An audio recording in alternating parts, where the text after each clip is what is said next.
नमस्कार दोस्तों, आपके सामने एक बार फिर से हम प्रस्तुत हुए हैं बहुत ही बेहतरीन वीडियो लेकर। मित्रों, आप लोगों के लिए बहुत ही शानदार लाजवाब वीडियो रहने वाला है जो प्रत्येक एग्जाम में अति महत्वपूर्ण टॉपिक माना जाता है। यहाँ पर हम चले मूल अधिकारों के बाद में नीति निर्देशक तत्व। नीति निर्देशक तत्व आपको प्रत्येक अनुच्छेद एक एक अंगुलियों पर याद करवा देंगे। मित्रों, ये अपना दावा है।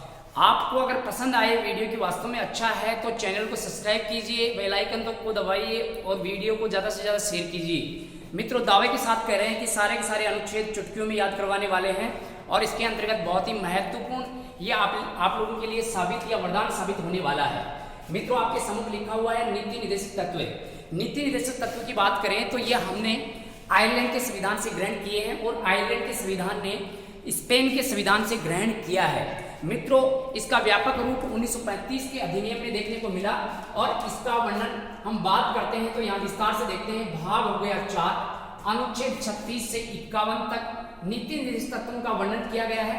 स्रोत मुख्यतः आयरलैंड माना जाता है। नीति निर्देशक तत्व हमने आयरलैंड के संविधान से ग्रहण किए हैं और आयरलैंड के संविधान ने स्पेन के संविधान से ग्रहण किया है। व्यापक रूप कहाँ देखने को मिला तो 1935 के अधिनियम में देखने को मिला। अब ये नीति निर्देशक तत्व हैं, ये हमारे लिए क्या स्थापित करते हैं तो मित्रों ये लोक कल्याणकारी के लिए ये प्रस्तुत किए जाते हैं कि राज्य में लोक कल्याणकारी भावना या सामाजिक भावना को स्थापित करें। ऐसा हमें यहाँ नीति निर्देशक तत्वों में देखने को मिलेगा। मित्रों, आगे देखते हैं। देखिए यहाँ पर ये नीति निर्देशक तत्वों का जो प्रारूप है ये तैयार किसने किया, किसके सहयोग से हमने नीति निर्देशक तत्वों को ग्रहण किया है तो तेज बहादुर सप्रू समिति मान सकते हैं और इनकी सिफारिश पर हमने नीति निर्देशक तत्वों को ग्रहण किए हैं।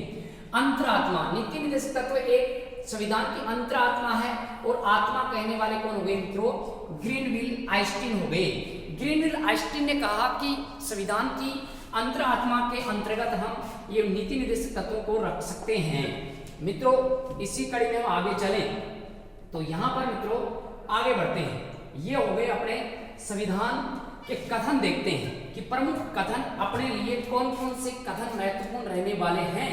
नीति निर्देशक तत्व के लिए किस व्यक्ति ने क्या कहा तो सबसे पहले मित्रों हम देखते हैं यहाँ पर आपके सामने कथन के रूप में लिखा हुआ अम्बेडकर, भीमराव अम्बेडकर ने अनुच्छेद 32 को भारतीय संविधान की आत्मा कहा। लेकिन नीति निर्देशक तत्वों को इन्होंने क्या नाम दिया, नीति निर्देशक तत्वों के लिए इन्होंने कहा कि नीति निर्देशक तत्व संविधान की एक अनोखी अद्भुत विशेषता मानी जाती है जो समाजवाद को कायम करती है।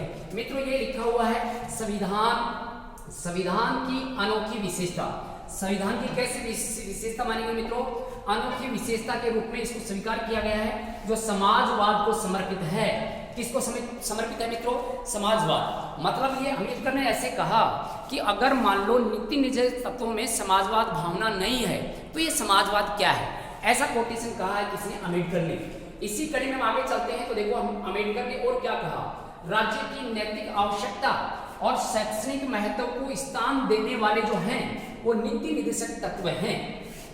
इसी कड़ी में हम आगे चलते हैं। केटी शाह ने नीति निर्देशक तत्व के लिए क्या कहा।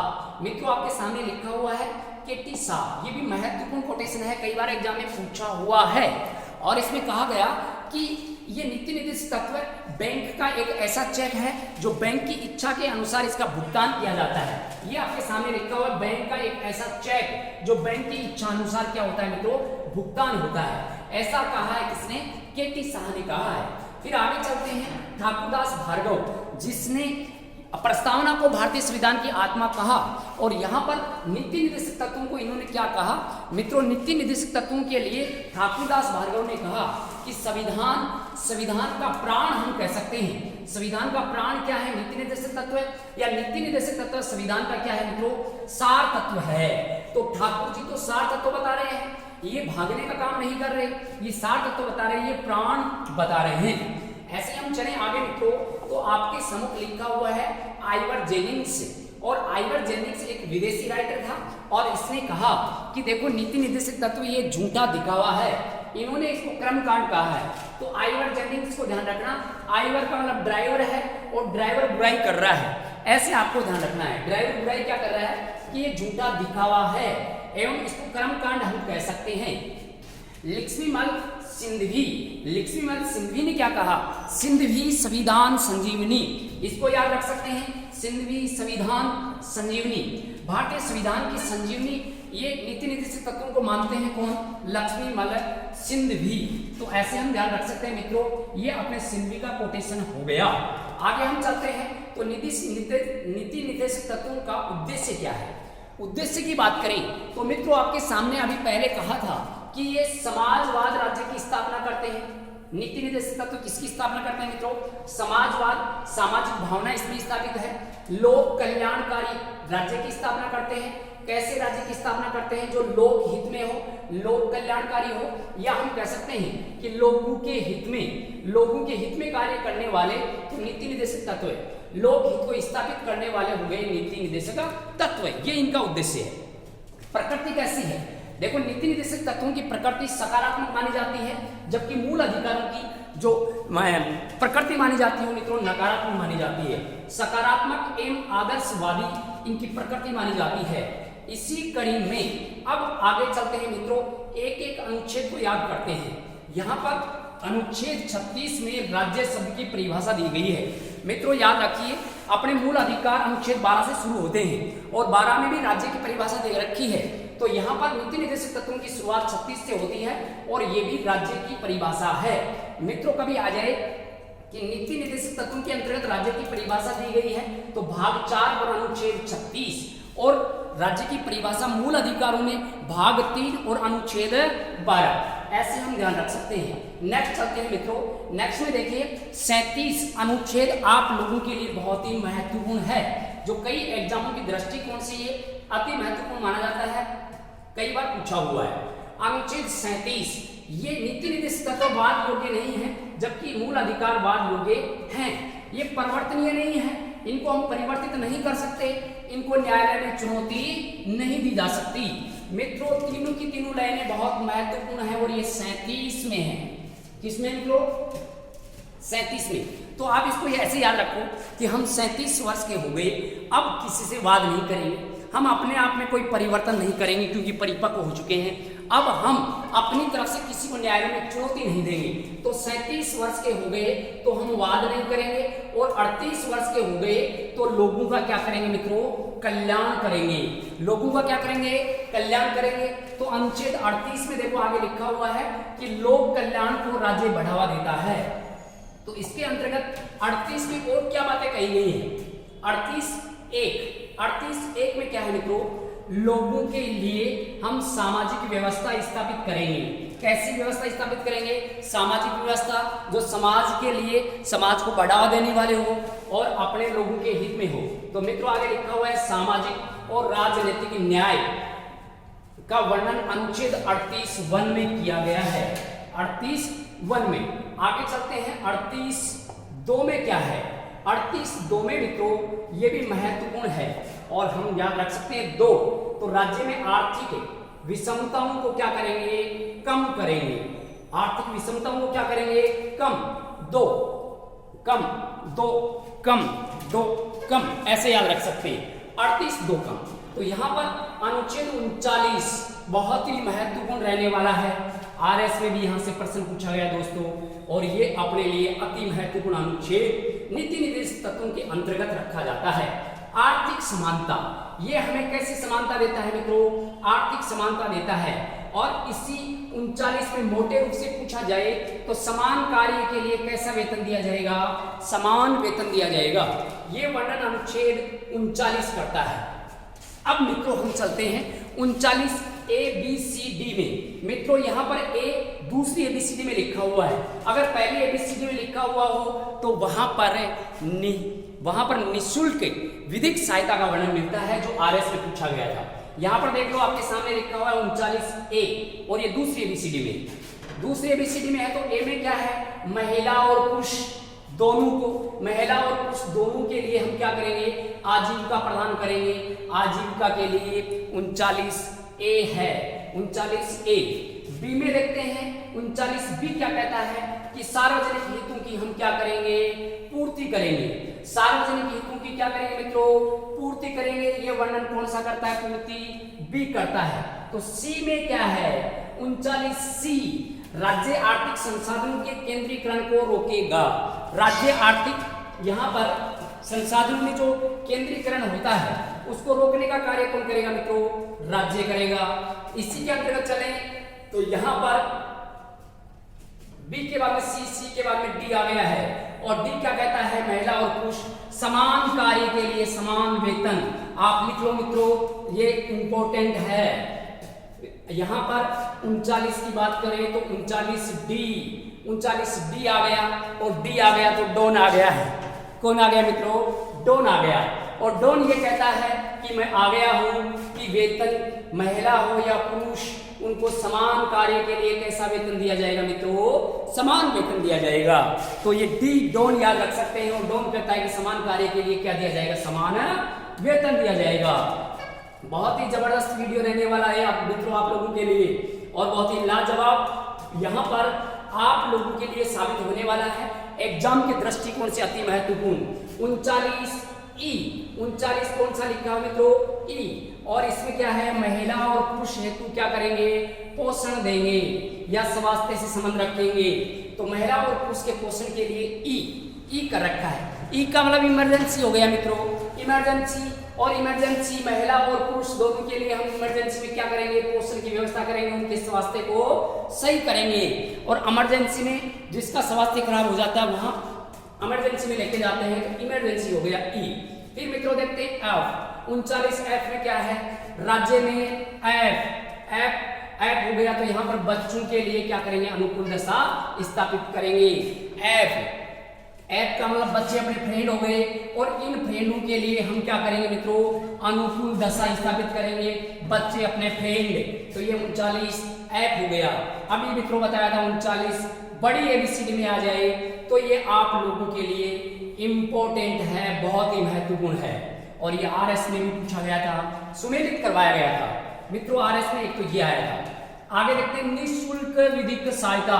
कैसी सहायता मित्रों? निःशुल्क विधिक सहायता।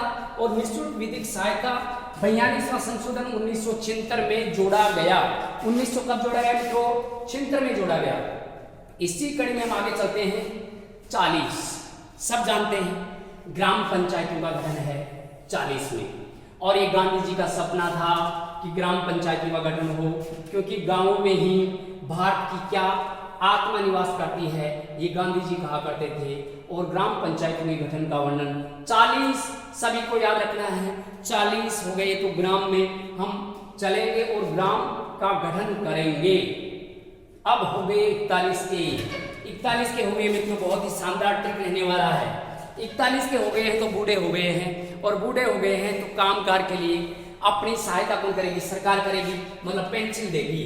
तो यहाँ पर ये लिखा हुआ है 41 में जुड़ते ही राज्य में काम, शिक्षा और लोक सहायता दी जाएगी। लोक सहायता क्यों? क्योंकि वृद्ध हो गया, निःशक्त है, बेरोजगार है, तो ऐसी परिस्थिति में सहायता देगी सरकार। और 41 के हो गए तो बूढ़े हो गए हैं। बूढ़ों में हम 41 याद रख सकते हैं। आगे चले मित्रों तो यहाँ पर ध्यान देना, यहाँ लिखा हुआ है 42। और 42 में आप ध्यान रखें कि 42 में बूढ़े को सहायता दी है, तो महिला ने कहा कि हम तो एक प्रसूति है, 42 में हमें सहायता दो। तो बिल्कुल ये कह रखा है, देखो ये लिखा हुआ 42। और 42 में राज्य कार्य स्थल पर न्यायोचित दशा या मनोरंजन उपलब्ध का साधन करवाएंगे। इसके अलावा देखो लिखा हुआ है महिलाओं को प्रसूति अवकाश, अति महत्वपूर्ण। महिलाओं को प्रसूति अवकाश का वर्णन कौन से अनुच्छेद में है? 42 में है। अब मित्रों 43 भी आपको बहुत ही शानदार ट्रिक से याद रहने वाला है। 43 में क्या है मित्रों? देखिए 43 में 3 आता है और उद्योग में भी 3 लिखा हुआ है। तो यहाँ पर उद्योगों से संबंधित कौन सा है? उद्योग धंधों को, कुटीर उद्योग धंधों को बढ़ावा देने का कार्य कौन सा करेगा मित्रों? 43 करेगा। और इसमें लिखा हुआ देखिए न्यूनतम निर्वाह मजदूरी। मजदूरी कहाँ मिलेगा? कहाँ मिलेगी मित्रों? उद्योग धंधों के अंतर्गत मिलेगी।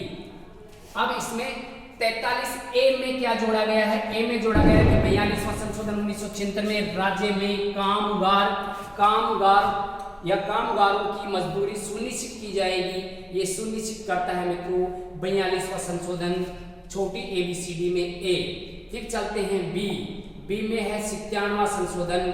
यहाँ पर 2012 और सहकारी समितियों का गठन, सहकारी समितियों का क्या है मित्रों, गठन है। तो यहाँ पर बी करता है गठन और बी में लिखा हुआ है 97वां संशोधन बी 2012 सहकारी समिति का क्या है मित्रों, गठन है। इसी कड़ी में हम आगे बढ़ते हैं मित्रों। तो 44 भी आपको बहुत ही शानदार ट्रिक से याद रहने वाला है।